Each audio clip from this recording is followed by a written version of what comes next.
Good morning, children. Welcome back to the online class of Sri Kogulam Public School, Vattagara.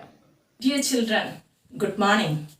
Today's thought: truth can be stated in 1,000 different ways, yet each one can be true, by Swami Vivekananda.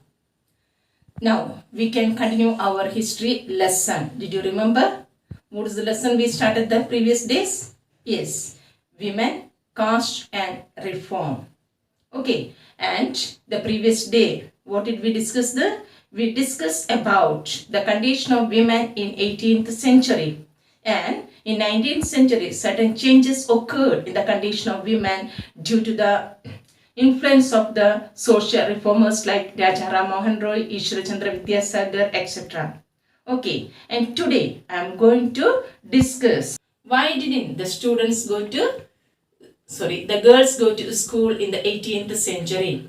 Reasons for not sending girls to school. And then here girls begin going to school in 19th century onwards. And then the women, they started to write about themselves and to discuss about their own poor conditions in the society, and they work hard for getting right to vote and equal rights with the men. That we can discuss today's class. First, you see that reasons for not sending girls to school.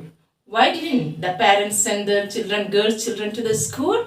Then first of all, then they're afraid of that. The school would make girls away from the home, and no one would have be there to take care of the family. Listen, so they did not allow them to go to the school and prevent them from doing the domestic works. Listen, another reason, they were afraid that the girls, they wanted to go to the school through public places. When they were moving through the public places, what will happen there? They were afraid that the girls' children would have corrupted. Listen, so they did not allow them to go to school. And another reason, educated woman, then they would become a vote the widow, that we discussed earlier. Listen, they believed that if they got education, they would become a widow. And so they didn't send their children to the girls' children to school. But in 19th century onwards, then the liberal parents as well as their husbands, they started to teach their girls' children or their wife from the home itself. Next, we can see that the girls begin going to school.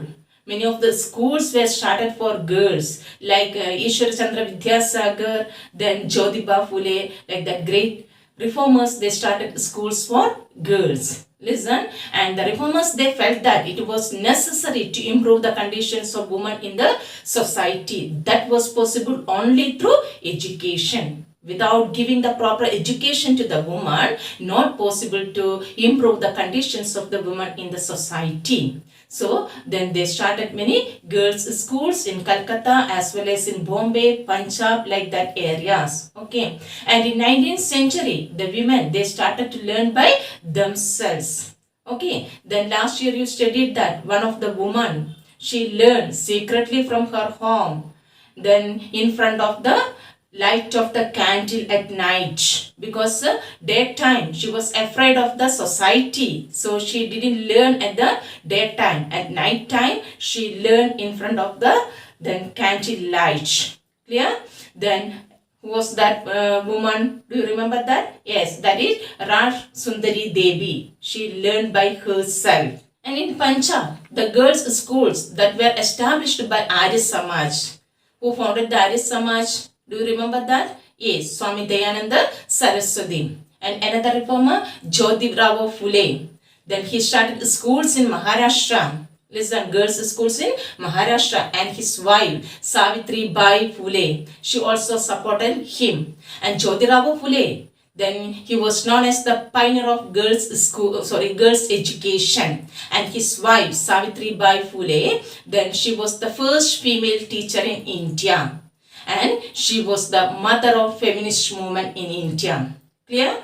Then here who was known as the pioneer of the girls' education? Who was that? Yes, Jyotirao Phule. And in North India, the aristocratic Muslim women, they also learned to read and write from their home, and they started to read the Quran in Arabic. Listen, and the first Urdu novel that also started to write during this period. Then one of the Muslim scholar, that was Said Mumtaz Ali, he reinterpreted the verses from the Quran and argued for women's education. The previous day's class we discussed that many of the reformers, they studied about the ancient textbook and inspired the people. They collected certain quotations from the ancient textbook and asked the people that these ancient textbooks that were not explaining about the child marriage or the sati or the caste discrimination. Listen, these were evil practices, and so the people, they would have to avoid such like evil practices. Then later the women, they started to write by themselves. Okay, then they started to criticize their own problems through their writings. They started to write the magazines, novel, short stories, and through these they discussed their own problems, their own domestic problems. Clear? And then example for that, Begums of Bhopal, they played a great role then in promoting the girls' education. Listen, and primary schools, they started at Aligarh.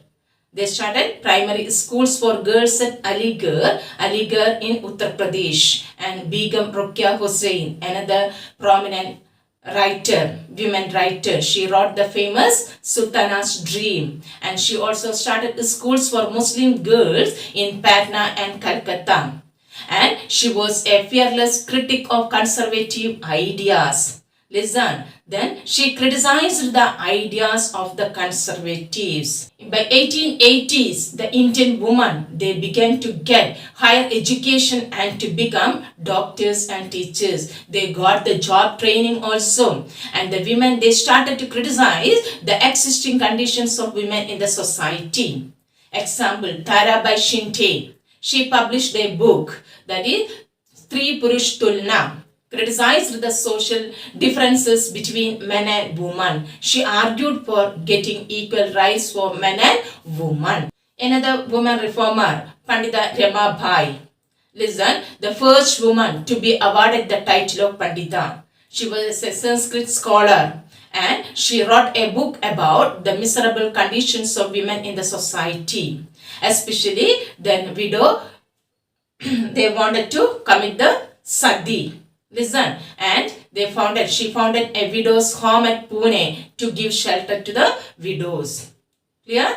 Then Pandita Ramabai, she started a widow's home at Pune to give shelter to the widows. These widows, they were badly treated by their family, husband's family or the relatives. So to protect such like women or to protect such like widow, she started the widow's home at Pune. Orthodox Hindus and Muslims, they felt that the Hindu and Muslims women, they were adopting the Western ways, and these Western ways that would corrupt the religious culture and erode the family rules. They were afraid of that. If the women were accepting the Western culture, that would destroy their traditional culture. They believed like that. And in 19th century, the women, they wrote books and they edited magazines, founded schools and training centers, and set up women's association.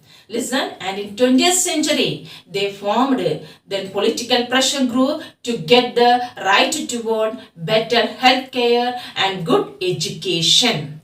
Listen, the condition of the woman that improved a lot in 20th century. Later, our first Prime Minister Jawaharlal Nehru and the famous leader Subhash Chandra Bose, listen, then they also gave the support for equality and freedom of the women. Listen, they argued for it was necessary to give equal freedom to men and women.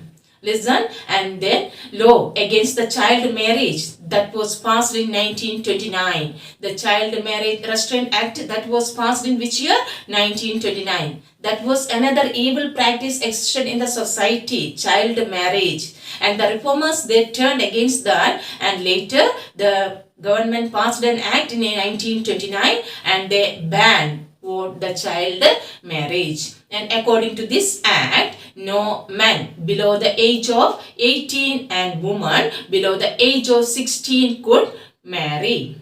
But later divorce increased to then 21 for men and 18 for women. Now, please see the picture of the important social reformers. Pandita Ramabai, Jyotirao Phule, then next year Savitri Phule. Okay, these are some of the greatest reformers. Listen, did you understand? I hope all of you understood.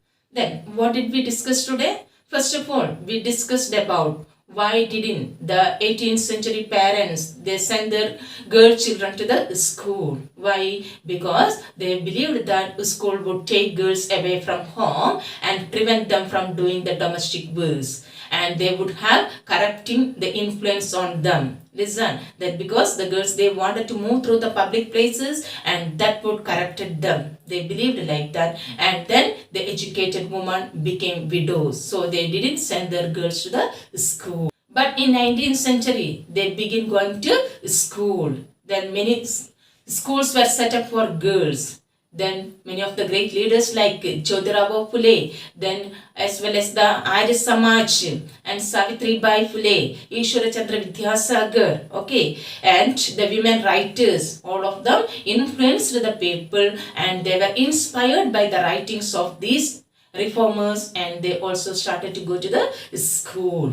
Listen, and one of the greatest Muslim scholar who was that Mumtaz Ali. He was a Muslim scholar. He also inspired the Muslim women to go to the school. Next we discuss the women write about women.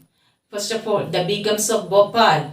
And another important writer, Rokia Hussain, Tarabai Shinte, and Pandita Ramabai. All these reformers, listen, they wrote then by themselves and they criticized the existing evils in the society and argued for getting equal right with the men.